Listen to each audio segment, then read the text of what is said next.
This episode is brought to you by Exodus Trail Cameras, and right now they are running an exclusive offer for Truth from the Stand listeners. Now through October 10th, when you use the promo code TRUTH100, that's TRUTH 100, you'll be able to purchase the Exodus Trek camera for $100. That's $45 off of the original price. You're also still getting the same kick-ass camera with a 5-year warranty, a 5-year theft policy, all backed by their industry-leading customer service.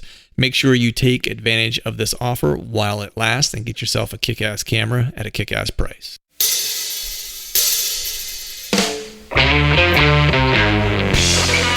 Hello and welcome to the Truth from the Stand Deer Hunting Podcast. I'm your host, Clint Campbell, and you're listening to episode number 82, brought to you by Wicked Tree Gear. Today, John and I are talking about our openers, the swamp, and big buck encounters. So stay tuned.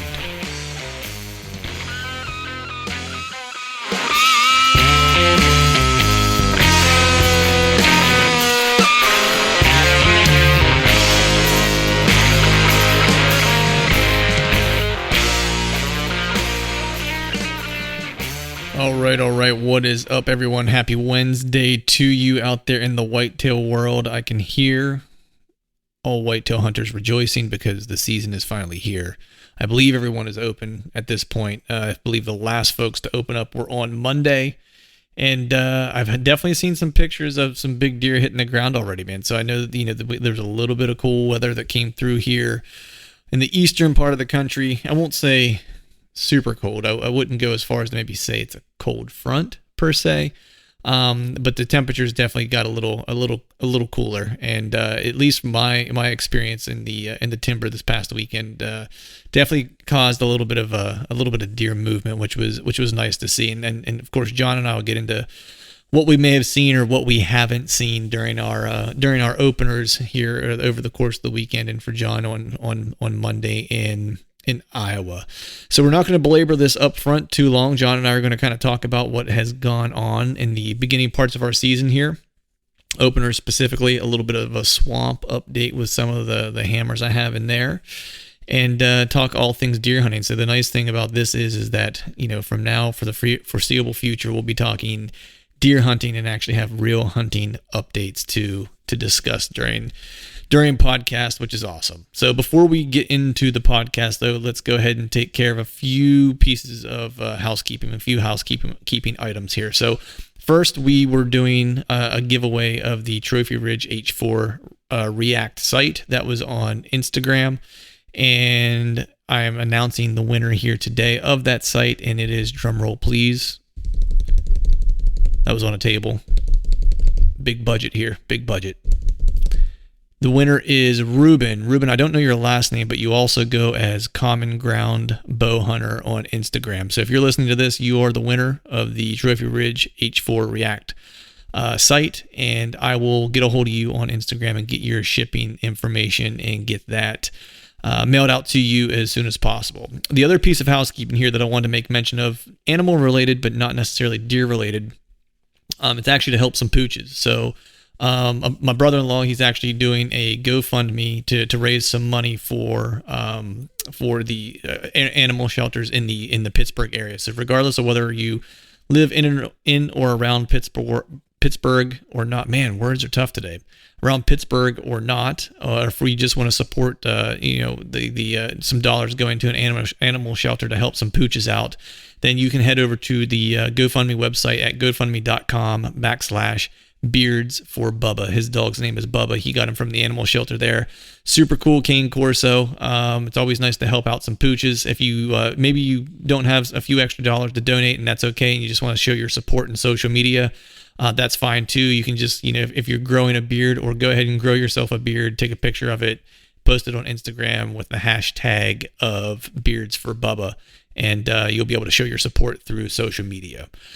And with that, before we jump into our conversation, let's take a quick second to thank our partners that continue to help us make this podcast possible. We are brought to you by Wicked Tree Gear, the longest, fastest cutting, toughest tree trimming equipment you have ever used. Simply put, the toughest saws on earth. How tough are they? Tough enough to come with a lifetime warranty. And right now, when you visit wickedtreegear.com, Use the promo code TRUTH at checkout and save yourself 20% on any Wicked product purchase. We're also brought to you by Tecomate Seed. Everything is bigger and better in Texas. No matter if you're in the South, Midwest, or Northeast, Tecomate has your food plot seed needs covered. Visit Tecomate.com and check out their product selector tool to help you pick the right seed for your food plots. Use the promo code TRUTH at checkout and save yourself 20%. I know this is probably a little past due here in the North, but for all of our Southern brothers and sisters, I believe you are still in the window of planting time. And we're also brought to you by Glacier Coolers, simply the world's finest. Whether you're hunting, camping, or fishing, you'll enjoy smarter design, stronger construction, and superior insulation of Glacier Coolers. Visit them at glaciercoolers.com. Promo code TRUTH at checkout and save yourself 20%. And who doesn't need a cooler to keep the beverages cold for celebrating a big buck down? And with that, let's get to the show. All right, welcome back to another episode of the Truth from the Stand Deer Hunting Podcast. And today we're going to no frills. John, we're doing no frills. It's deer season. It's time to get serious. What do you think? I agree, man. October 1st. Let's kick it off, man. You know, I know that's what I'm saying, man. It's usually I give a nice little intro, maybe give you a little nickname, but I think the funny business is over, dude. It's down to business now. It's, as you mentioned, it's October 1st. Trying to put big deer on the ground. If you're me, you're trying to not get any more poison oak or poison ivy, which is you know. But no, today, folks, John and I are just going to do a little catching up, man. You know, I know we did a little catch up 2 weeks ago, but this is the first show kind of coming live that is deer season. You know, all the other ones have been kind of leading up to our plans for deer season. You know, our hopes, our dreams, our aspirations, and then now it's finally here. We're actually getting to get into the timber and do a little bit of hunting and stuff like that. So we just figured we would do a little catching up on the inaugural hunts, because there's always a lot of mishaps that typically happen on those first couple hunts. So we figured we would talk about those a little bit, maybe a little bit of camera strategy. This is also the time of year when we need to be thinking about changing cameras and moving locations and so forth. And we'll just kind of keep it to deer hunting today, if that's all right with you, John. Sound good? Yep, I like it. Nice, man. So we'll go with you first, man, because I know you were you literally just crawled out of the timber. So the opener in Iowa, and I know you sent me a text message. We were talking about your stand setup, where you're going to be located and stuff, the GPS coordinates and so forth, and talking about the wind that was being played there. But so how was your first set? Boring. Hell of an update. Yeah. No, I mean, it's early season. It's those things are kind of hit or miss. This is one of those spots that, you back up off the field edge and you get into the timber, into that staging area, and it's 100%, in my opinion, weather dependent. And we had some lows like, 43 degrees, 47 degrees, and we had some highs like in the low 60s a couple days ago. And then all of a sudden it shot back up to 82 degrees today for the high. So, but I had a good wind for it, for my walk in, my walk out, and during my time, in the tree stand. So, very minimal invasive, go in. But I tell you, like you said, it's we've been talking about it all year long.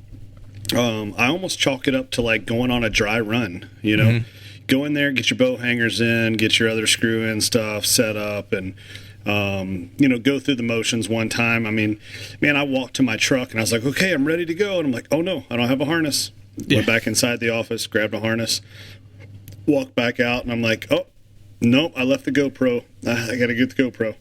So it was nice just to kind of go through the motions one time and actually make it to the tree stand with everything. Right. Dude, you're one step ahead of me, because my first set this year was Sans Release. So that was my inaugural run. I mean, fortunately or unfortunately, however you want to look at it, I didn't see anything on the first set.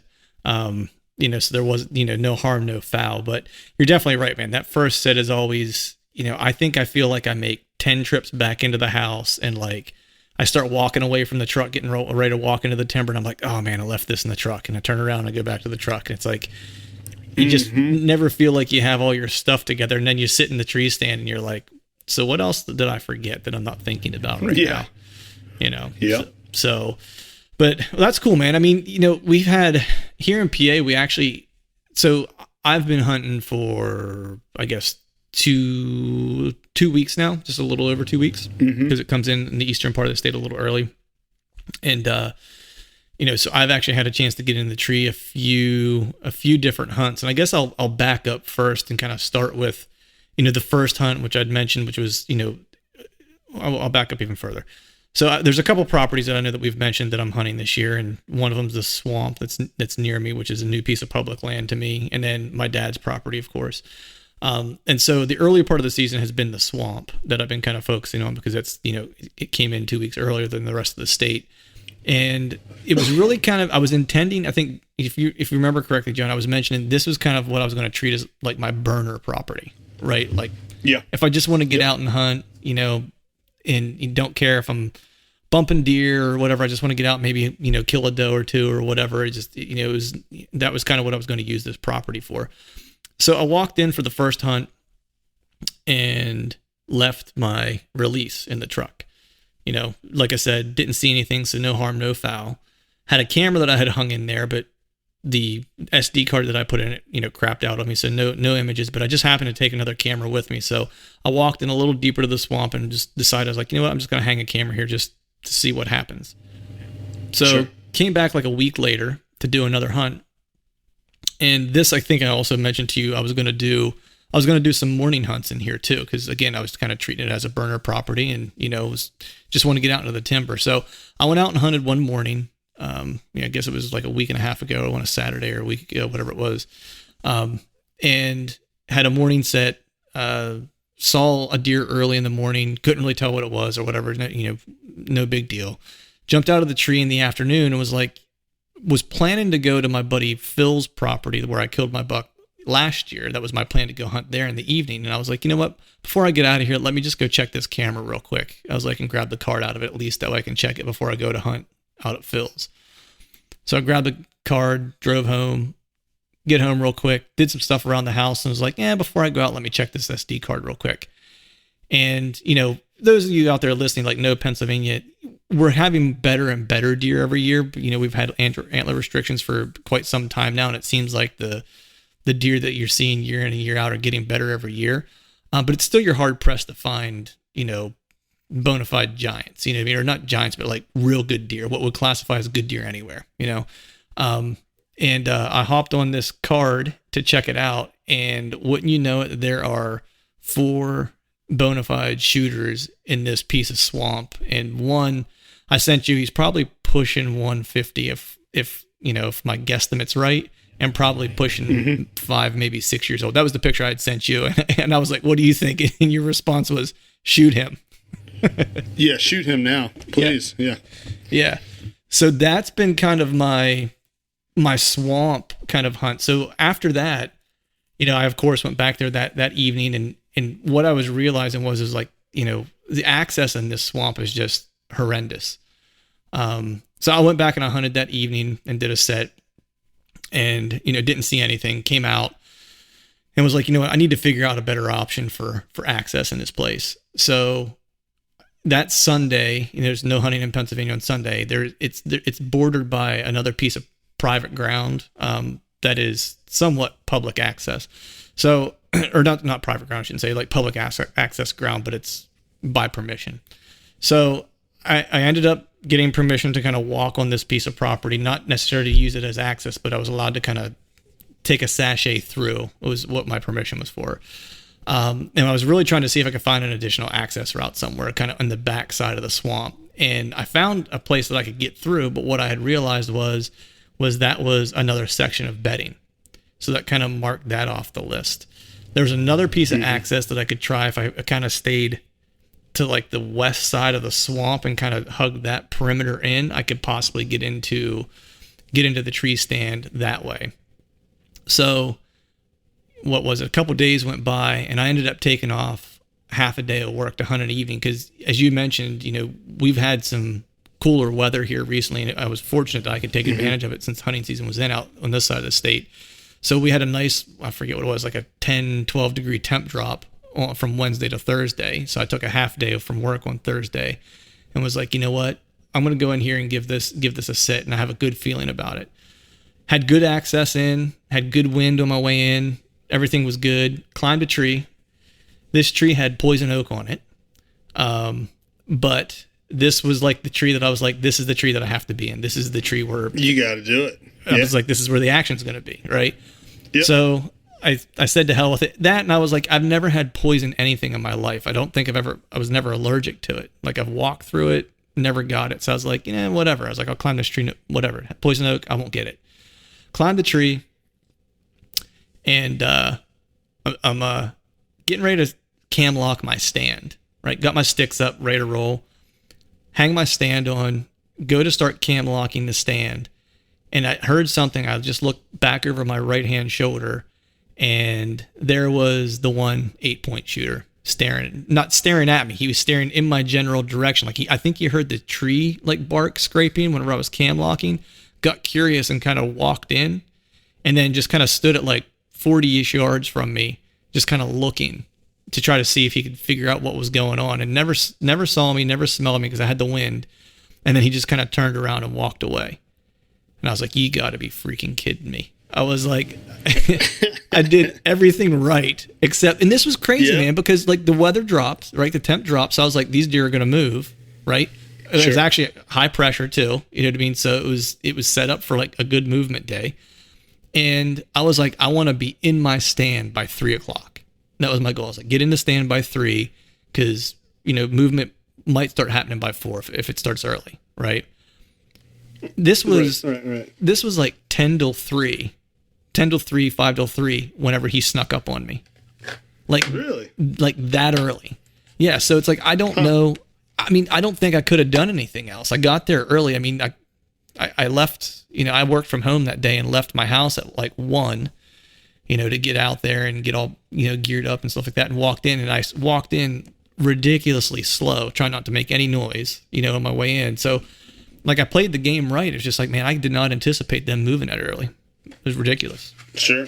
But, well, and I think that's to goes to the whole weather change, how important those cold fronts are. I mean, it, some people are like, oh, well, it might get them on their feet a few minutes earlier. Well, in your case, it probably got him on his feet like 4 hours earlier. Yeah. Yeah, for sure, man. I mean, I don't know, man. I found a little honey hole there because, I think I sent you all the pictures, but there's that 10-point that's probably pushing 150. And then there's an 8-point that's he's probably 140, mid 130s. There's 4 deer in there that are 130 or better, put it that way. And for Pennsylvania, that's a crop of deer. You know what I mean? And especially on a small as a piece as that is. So I'm spending some time there. Obviously, I'm just waiting for the next cold front, or the next weather change to come through, because as you mentioned, man, it's, the next week and a half, the weather just looks shitty. Yeah. You know what I mean? It's the rest of this week. It's just garbage. I don't have good winds for where I want to be. And, things really for us don't start getting a little bit better until like Friday, Saturday. Yeah. I think Saturday we have a little bit better weather. I think the high maybe on Saturday is like 67, I think I saw, but I have my wife scheduled an out of town barbecue that I'll be attending. So yeah. What? Yeah, I know. That was wait a second. Barbecue out of town during the hunting season? During October. Yeah, I know. Did she not get the memo? Apparently the address was wrong because I did. Well, so this is the thing. It's a buddy of mine that get it out of the way now. At least it's not late October. Yeah. Well, this is the kicker, man. So it's like I can't argue too much, man, because her birthday is on like the second week in November, during the second week in November. And Yep. I miss her birthday every year because I'm in Ohio. So, Yeah. I would like to complain a little bit, but I don't think I have a whole lot of room to, considering I get the pass on her birthday during that session. So Battles and wars, man. yeah, You know? yeah, I'll lose this battle to win the war, I guess, so to speak. But you know what? You know what's going to happen, man, is I'll go check that camera the next time I get in there, and you know when that big 10 point's going to walk by He's gonna my be stand there location. the day of when you were standing over top of a grill with your plate out there, getting a bun and a dog. Exactly, dude. Exactly.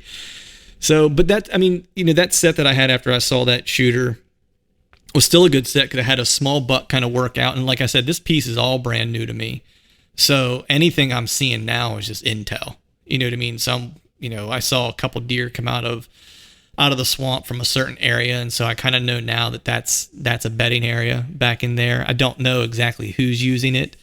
I have a feeling that one of those shooter bucks is bedding out further toward the front of the swamp, toward like the main, what you would call the main quote unquote entrance. If I were a mature buck, it's where I'd be bedding, because there's really, for most people, there's only one way in and one way out. So anyone who comes in, you're going to know, so I imagine they're, bedding up that way. At least one. And there's two pieces of high ground up there too, right off to the side of like where you typically would want to entrance into that. So I'm figuring they're bedding there, which is why I kind of take, the high side on the opposite side of the swamp and try to work my way in that way. But I think my long-term plan is to talk to the private landowner that borders that swamp and see if I can get access. I don't even want to walk through their yard, and I don't even need to park in their driveway. I just want to park where I'm parking, and I want to walk the edge of their yard up, like that wood line up. Just because if I can do that all the way to the end and then cut down into the timber, I can basically perpendicular right down into the stand location without ever hopping into the swamp at all until I get to my stand. Mm-hmm. So yeah, I think that's my long-term goal. If I can make that happen, I think I'll be set up pretty good. But yeah. So that's the swamp update. So I think I've got high hopes for that. How about you, man? I know with the weather being kind of iffy here, that for the next however foreseeable future, so to speak. What are your plans during that time? Do you just not hunt? Do you have some burner properties you're going to hit, or what's on the Utah itinerary? Yeah, so a lot of the properties are kind of set up for that last week of October through the rut and then late season. With Iowa's season coming in October 1st, I probably should have done a better job and maybe done some more clover, on one of the properties. But nonetheless, I tried to go big all towards the fall. That way in the fall, I could maximize the properties that I had to jump around on and not burn out one, in particular. Right. So, anywho's, yeah, the only thing I caught tonight was maybe some West Nile. Man, it was awful. Gnats trying to land and nest in my eyes, and I can't stand that bzzz, bzzz, in your ear, and you're seriously, get out of my ear. Yeah. So I ended up pulling my hood up.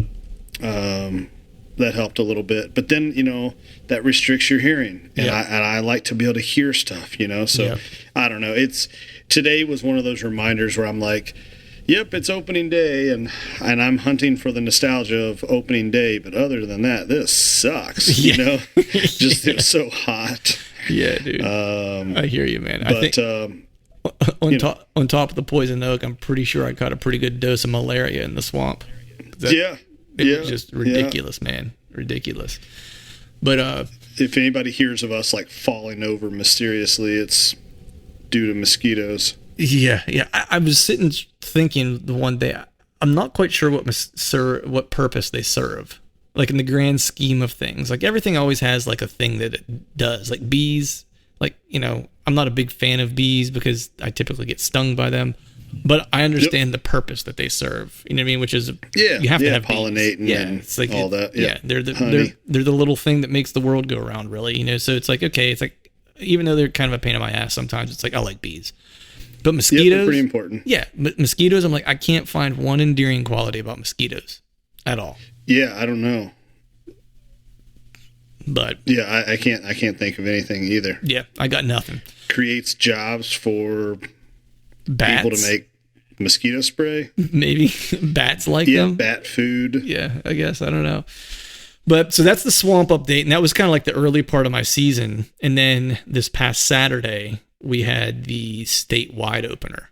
And so this was cool because so it was cool for a couple of reasons. One was a bummer. My dad wasn't able to make it up, and I was really looking forward to hunting with the old man over opening weekend, but he couldn't get out of the Carolinas this weekend. So that didn't happen. So I drove back anyway, just because I'd never hunted this property before, and I was like, you know what, I just want to hunt it. I want to see what's going on, right? So, again, not in what you would say, recommended fashion. I decided early that I was going to go ahead and do a morning hunt.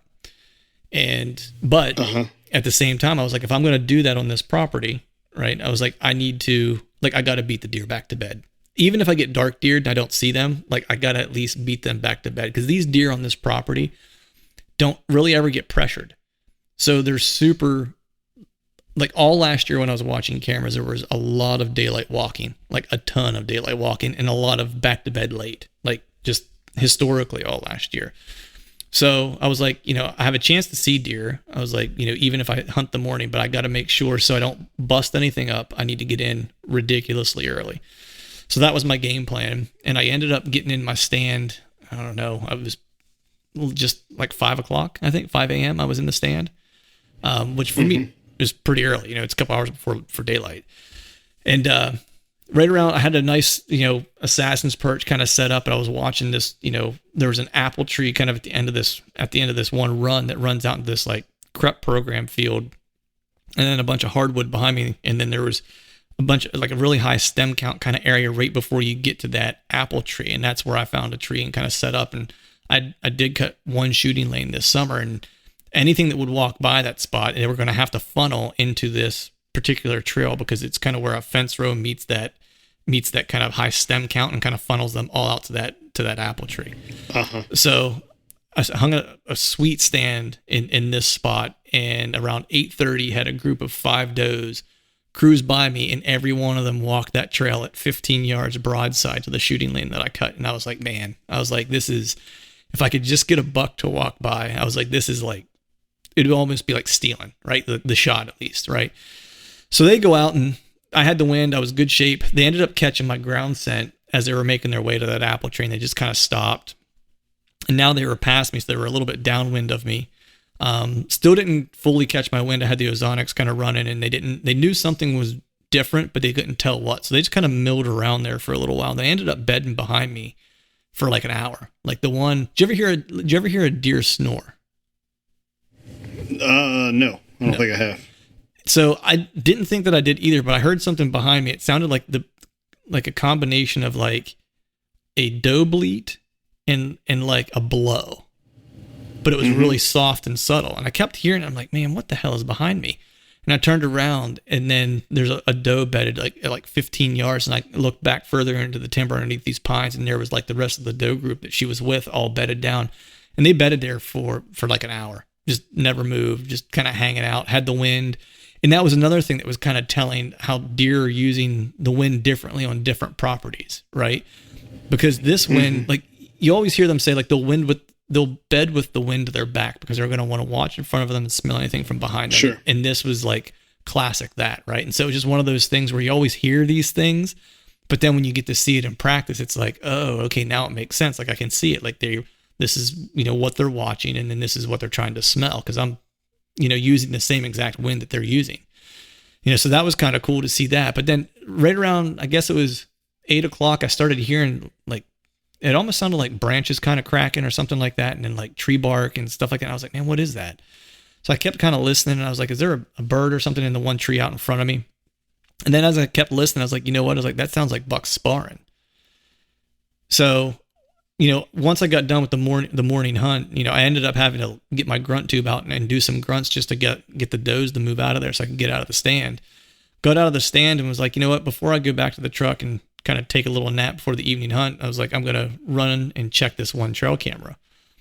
Went and grabbed the camera, or SD card, took it back to the truck, checked it, and sure enough, there was one of the shooter 8-points was there sparring with another like younger 6-point right in front of the trail camera, and it went on for probably 30, 45 minutes.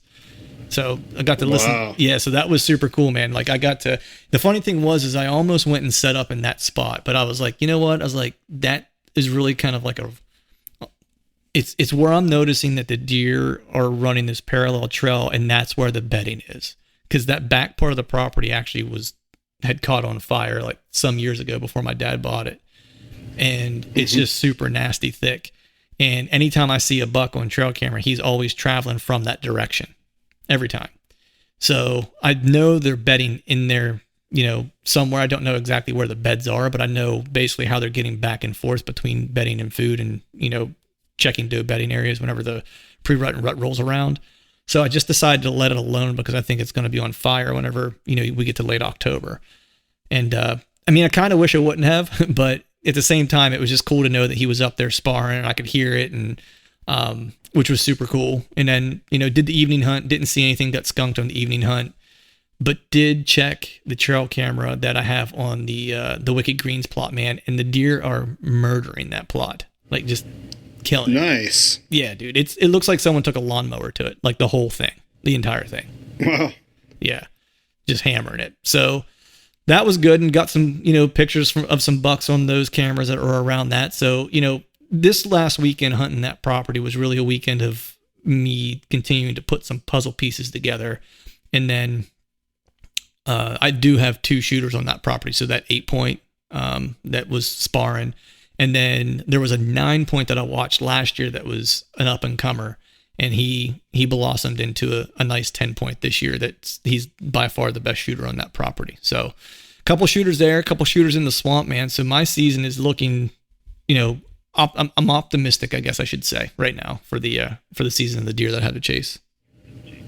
Yeah, dude, that's pretty freaking cool. But yeah, you've had a lot of encounters and some good bucks showing up in a short time period.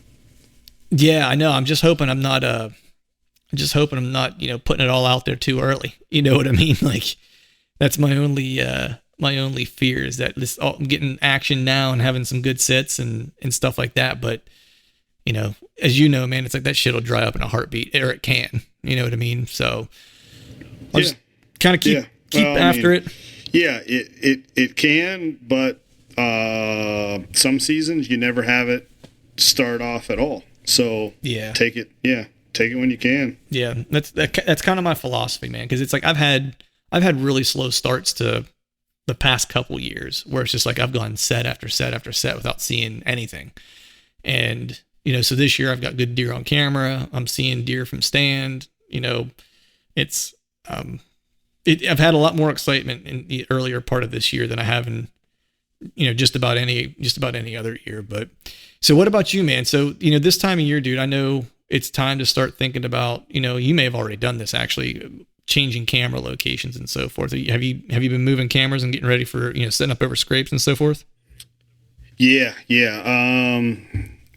About the first week of September, I went ahead and pulled everything from any kind of supplemental feed site or mineral site. And around August 1st is the last time I freshened up any mineral sites as well. So I left them on there for one more 4-week span, and then pulled everything. Either covered up mineral sites with fresh dirt, or one of them actually had a couple of big down trees that I was able to drag over top of the mineral sites and then take smaller brush, and just cover them that way. So granted, I'll be able to open them back up next year, but want to be on the up and up and make sure there's no issues going into the year. But everything's moved over to habitual scrapes, or mock scrapes that I'd already started. So. Okay. So how do you how do your mock scrapes do, man? Like so on the property back home, my dad's property, I can't make mock scrapes because we're in a CWD hot zone, so I can't use any type of mineral or mock scrapes. But here in Eastern PA, I can. Can you use like a synthetic powder, even if it's not a natural? Yeah, anything that's going to congregate deer, you're not allowed to not allowed to use because they just don't want them concentrated in an area. Yeah. So but I can here in the eastern part of the state. I can set up mock scrapes. So I'm just curious, man, like what's your foolproof method? Like if you're going to set up a mock scrape and you want to be damn sure you're going to get inventory and buck activity, like what are you doing? Obviously, I'm looking for the low hanging branches on a field edge that, maybe it's the entrance of if there's a common side that they enter a food plot, I'll make it pretty close to that entry point. Mm-hmm. Just so it's something that it's hard for them to ignore, Right. If you're going to walk right past it, they're more than likely at least going to walk over there and check it out. But nice. Completely scent free. I always make sure I do it on a day where I've got rubber boots, and I even wear like nitrile, gloves as well. But I use right now I'm using Mrs. Dopey, mm-hmm. and Sam Calora has a pretty neat product called a landmine. And it's it's buck urine, it's doe urine, it's a lot of that. No one really knows exactly what's in it, but I think it's a couple of different bucks. Right. Is what I think he's done. I think he's taken a couple of different bucks, and every buck has a different scent, right? Right. And in Sam's words, he says you're creating a pissing match. Right. But it's a bottle. I want to say it's maybe 3-4 ounces. But anyways, you bury it in the ground and just leave the neck, kind of flush with the ground, and it's got a wick that is down inside the bottle. You open up the cap and kind of pull that wick out. Again, this is what I was talking about, wearing nitrile gloves and stuff, trying to be as scent free as possible. But and then I also will take a little bit of that, and I will I'll squirt some of it up on the upper branches. And then, of course, immediately as soon as I say that, people are like, oh, yeah, because deer spray up in the trees, too.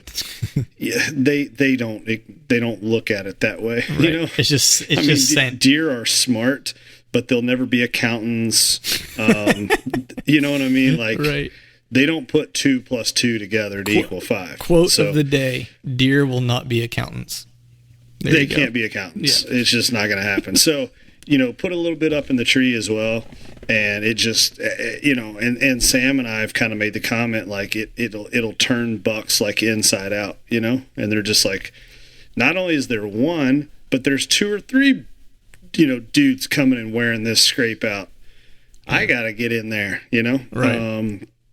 So, I've used it before. Last year, there was a particular buck that I'd been running trail cameras on this property all summer long and never gotten a picture of this buck. And about 4 hours after I set a landmine, he showed up in front of the trail camera to come check it out. And I'm like, you little ornery son of a gun, you know what I mean? Right. So, but that's what it took to lure him out. And then I'm like, he's been there all year. Yep. He just stayed away from cameras, stayed away from, getting his picture taken. So anyways, this was cool. And, but yeah, so I use that. And then as the season goes on, he's got some other products that I like to use.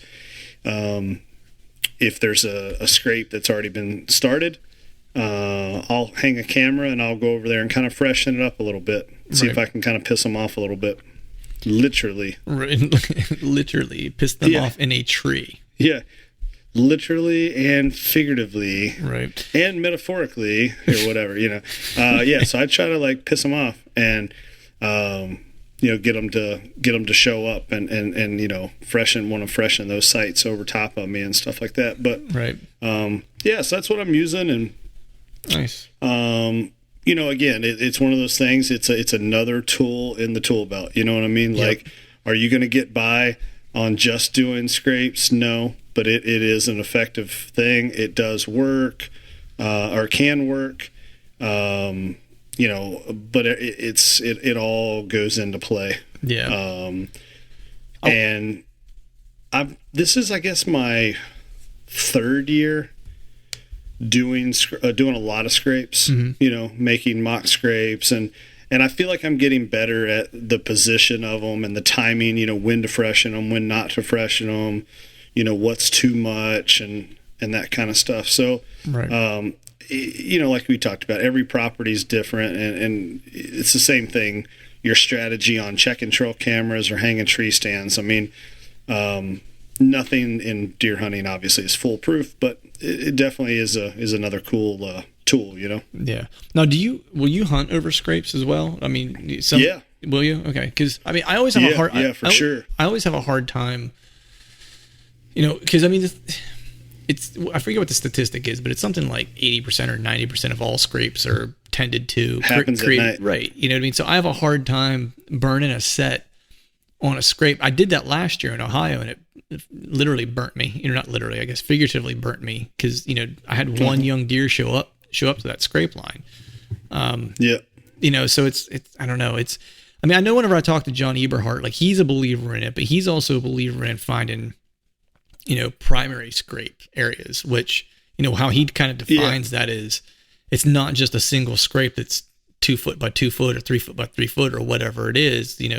It's that one main scrape, and then there might be another like 3 to 6 like smaller scrapes that are around it within like 20 yards or whatever, or within 10 yards or whatever. Yep, I've seen those before. Yeah, and so to me, like finding that, like, I would hunt over that, but there's only really one place that I've ever found that on one of the properties that I've hunted where it was that noticeable. And maybe it's not as noticeable as I'm looking for, and I'm just overlooking it, quite possibly.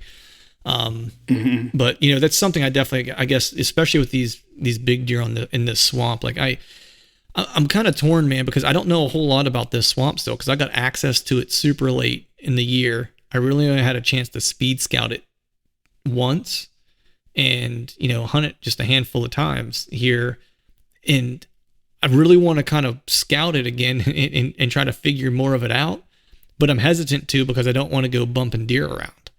You know what I mean? Because there's a piece of the property that I haven't kind of made it to on the back, the complete back end of it, that I'd like to get back to, but I'm hesitant to, just because I don't want to kick a bunch of deer up and ruin my chances. So, because I'd love to find something like that in that swamp, because I think if I could figure out where a primary scrape area is in there, I could be in the chips here in the next couple weeks.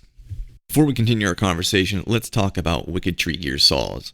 Hardcore deer hunters need hardcore tools. Do yourself a favor and check out Wicked Tree Gear, the toughest hand saws and pull saws on earth. You buy it once, you buy it for life, backed by a lifetime guarantee.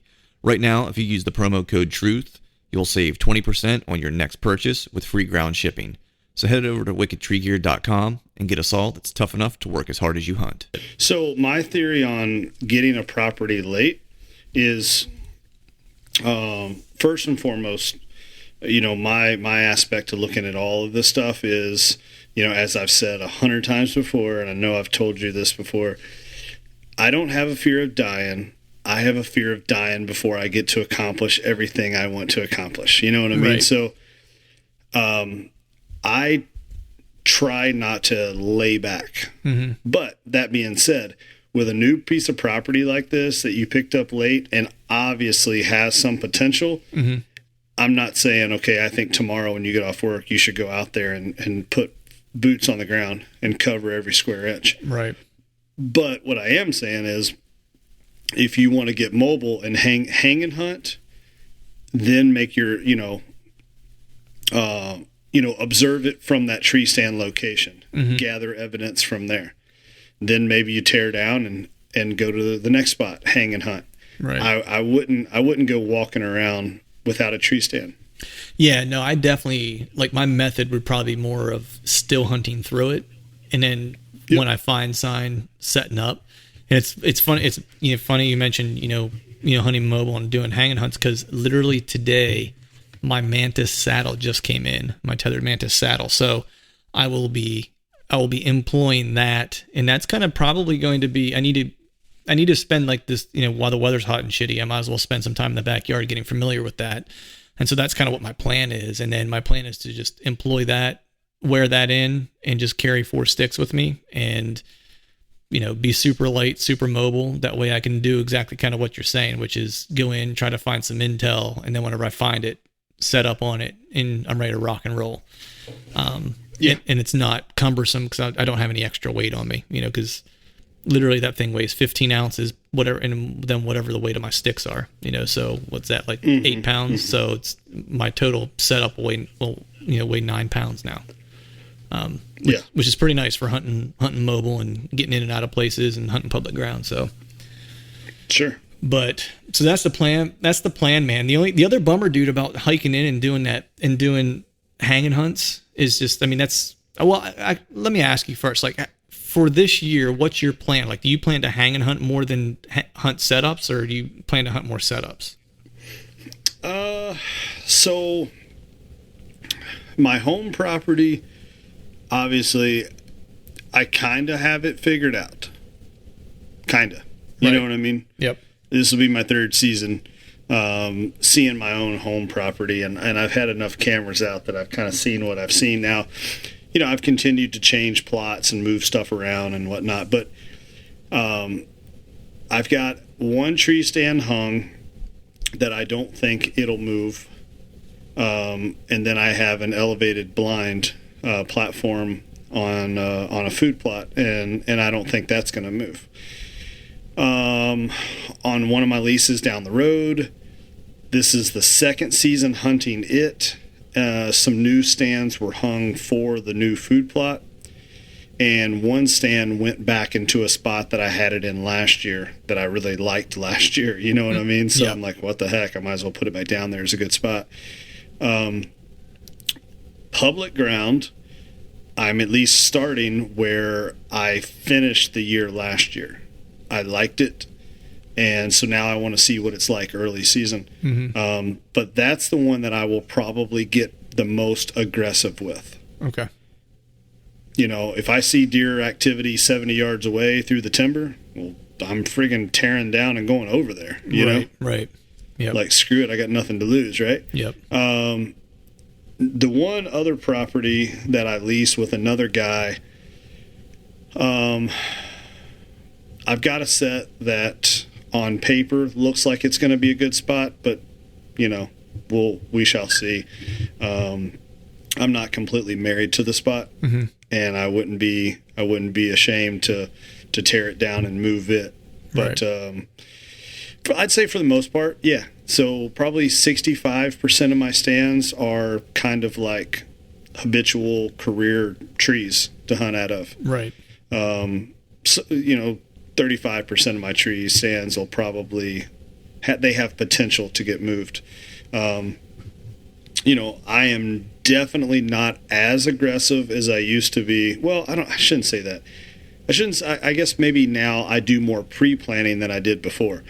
Before, I didn't do as much pre-planning, and I didn't run as many cameras, so it was like hang and hunt. I mean, literally hunt it in the morning, hunt in the evening. If I didn't like it, tear it down at dark and throw it up in throw it at the base of the tree, or maybe even halfway put it up in the tree, and then tomorrow morning I'll come back, and when I climb up there, then I'll set the tree stands and then actually hunt it that morning. Right. My buddy and I, Mike Riddle, we used to do that so much. I can't even tell you how many stands we hung in the dark. Too many. Yep. Way too many. But you get good, you get fast at it. Mm-hmm. But it also, man, it can take a toll on you and burn you out too, For sure, man. I mean, it's just the early mornings hanging and hunting every hunt. It's brutal. It's not easy. You know what I mean? It's no. You're carrying some weight. It's tougher for me now. I'm solo, dude. Right. Like, yeah. When we get into the season, I mean, I might have a camera guy. I'm lucky if I have a cameraman like 10% of the hunts. Right. Yeah. I mean, so add that on to it. So it's like you're hanging and hunting, plus you're setting up all your camera gear. Yep. Yeah. Yep. Yeah, man. Yeah. That's it's a chore. Not that I ever took my buddy Mike for granted back home. But man, now's when I start really realizing how nice that was, having a guy, that went with you to hunt with you and film with you all the time. That's a lot of fun. And we were on the same page. We were both bow hunting. We both were on the exact same page all the time. So Yeah, it makes a big difference. for sure, man. I think all my hunts this year, like put it this way, I don't have one stand pre-hung this year. So mine will all be hanging hunts, but again, with a saddle, it makes it a little bit easier to do that, just with the lightweight nature of it and so forth. But I also kind of did that so I don't get. I have a bad habit of getting married to spots. Historically, I've had a bad habit of getting married to spots. So my cure for that was to just not have any stands hung, and then then I have to make a decision, and there's nothing tying me to a spot because look, man, I'm a pretty motivated dude, but I'm not unlike anyone else where it's like if I wake up one morning and I'm tired and I have a path of least resistance, I can go crawl into a pre-hung set, even if I think it might not be the right set for that day. It's the mood is right and I'm just beat. It's like I might go crawl into that stand knowing it's probably not the best option, So to get rid of that, I kind of decided not to really hang anything. Now that doesn't mean I didn't prep trees. I definitely prepped trees and prepped areas that I want to try to get to this year. But just I'll be hanging and hunting pretty much every single hunt. Now, once I get to either my dad's, over that last week of October, it's like that first day that I'm there, I might hang a set and hunt out of it and then have that kind of be stationary and then use my saddle in other areas. And then the same thing goes for Ohio. Like I might hang a stand on that first hunt in a spot where I historically like to be for a day or two, and then use my more mobile rig to kind of move around outside of that, for the remainder of the stay. But so that's kind of the plan, man. I don't know if there's do you have any other updates, man? Anything new and interesting show up on camera since the last time we talked? No. I mean, I actually, something else I just now realized because I was going to mention it for trail cameras. The other thing I like about having trail cameras moved towards trails or scrapes and things like that is I only check my trail cameras on my way to and from tree stands. Right. Yep. So that way I'm not making another trip out there to, jack around with stuff. Unless it's like a really crazy windy day and I know the deer are probably going to be down low, hunkered down somewhere, or if it's a rainy day, then and the hunting is kind of sucking for a little while, right? Then I might take a day and check all my cameras, all at one time. But right. Anyways, I did check the trail camera in public today. I swapped out the SD card. I haven't looked at it yet. Oh man, I expect some text messages after we're done here. After you get back from the gym, only because I know that's a spot near there I'm going to look at whenever I'm out next year when I come out to scout.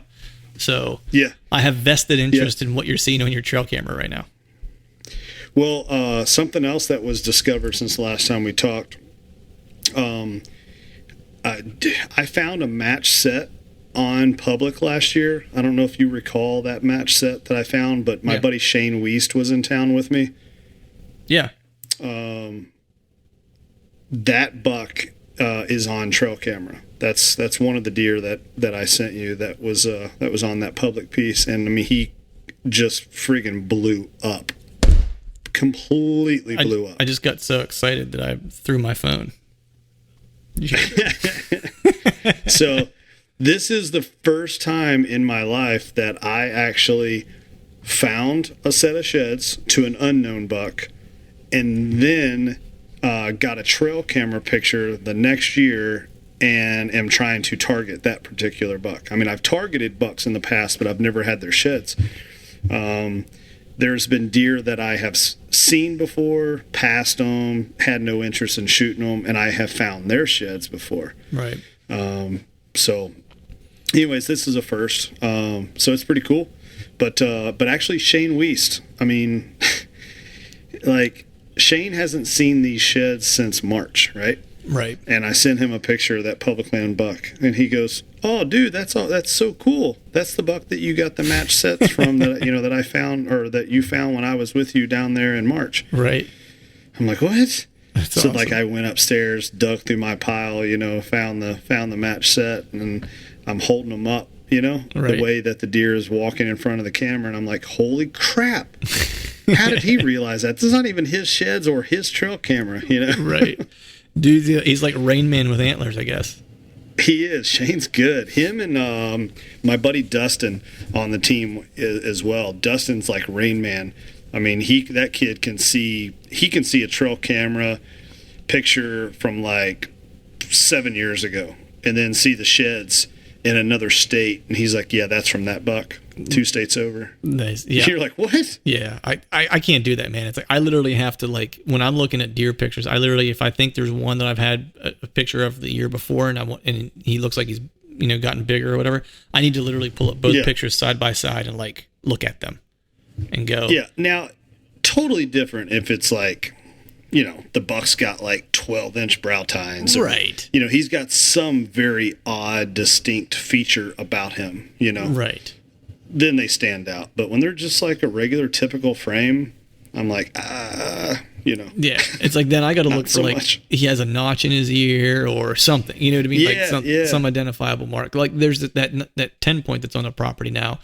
It's the only reason I know that it's that deer is because last year, whenever he was just a 9, just like a small basket, like his main beams came out and looked like, I was like, if he gets bigger, his main beams may actually touch.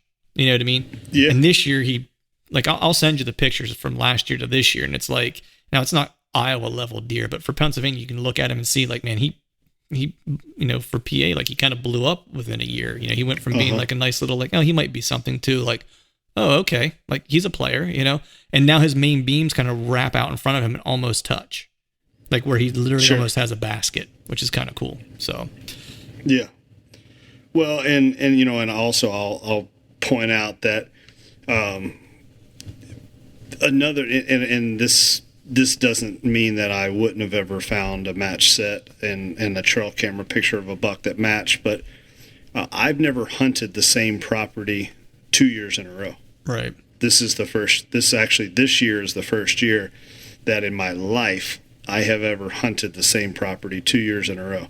Whether it's because I lost a lease or I moved or the property sold. Right. Or, you had a lease with a shithead or whatever, Right. there's a million different things that's happened. Right. Yeah. I could write a book on hunting new properties and how to start over again. Right. But yeah, so that's the other thing that's kind of exciting is this is actually the first year that I have ever hunted a property for the second year That's in good. a row. So I'm hoping that there's things that I learned from last year to this year that I can, and that's the other thing, like you go to school and you take a test. Mm-hmm. But if you never got your test scores back, you would never know if you did well or not, right? Right. So by not hunting the same properties 2 years in a row, you make these plays, and then you never get to find out if you're right or not. Yeah. Because you don't get to see the property ever again. Yep. No, I hear you, man. This year. So it's a struggle. Yeah. I mean, this year so the swamp is new. My dad's technically is new because Saturday was the first time I've ever hunted it. Like now I've run trail cameras and watched it, but that was the first hunt I've ever done on it. And then the only thing that'll be familiar this year will be the public land in Ohio because I have hunted that piece before. Mm-hmm. So that'll be my one piece of familiarity, man. But dude, it is here. Deer season is upon us. I'm pretty stoked for this season. I don't know that I could be more jacked up than I've been like the past week. Like I've just been in freak out mode, like trying to figure out if there was a way that I could like quit my job for like October and November. But I think I need to maintain that for the purposes of retaining a home and a wife. So, dude, lotto, cuz I'm telling you, that's what we got to do. That's what I'm saying. You and I, we need to win the lotto, and then I'll buy a piece of property right next to yours, and it'll be awesome. Well, it won't be right next to. Well, it would be my future next property, because I'd get out of this area. Yeah, there you go. Then we'll just go in together. We'll just buy a big chunk of land. There you go. That's what we do. We pull our friggin' money and just buy a giant parcel. Yeah. Because all the time, man, they're always selling properties that are like, this 110 acre piece and 130 acre track, you know, and one family owned it all, but it's technically in 2 tracks, and they go to auction, and usually it's like first right to refuse which property you want. But I mean, if you're the first and second bidder, then bam, we're done. Yep. Hammer City, dude. We can dream, right? Yep. This year, that's right. This year, I'll settle for one of those swamp bucks. That's what I'll settle for this year. There you go. As a consolation prize. But all right, cool, brother. Well, let's. Good luck to you this week if you get out in the heat, and and we'll be back here same time, same place, same bad channel here in the next few weeks. All right, folks, that is a wrap for today's show. We'd like to thank all of you, of course, for tuning in and giving us your ear for an hour out of your day. We definitely don't take it for granted. We appreciate you guys tuning in each and every week. And if you haven't yet, please head over to iTunes and leave us a 5-star rating. And if you haven't, subscribe to the podcast. We'd be super appreciative if you'd be able to do those 2 things for us. And if you're not already following us on social media, this is kind of where, you know, John with Arrow Wild or John Mulligan on Instagram, and then of course Truth from the Stand on Instagram and Facebook. You can follow along with both of us as our seasons kind of unfold, and that would be awesome. Before we shut this thing down, we need to give a big shout out to our partners that continue to help us make this podcast possible. Wicked Tree Gear, Exodus Outdoor Gear, Trophy Ridge, Ozonics, Obsession Bows, Tecumani Seed, Glacier Coolers, Ramcat Broadheads, Trophy Taker Rests, and Dead Downwind. And until next time, we'll see y'all. It takes a special knowing to colorful damaged heads, broken letters, rationalize yourself in numbers, but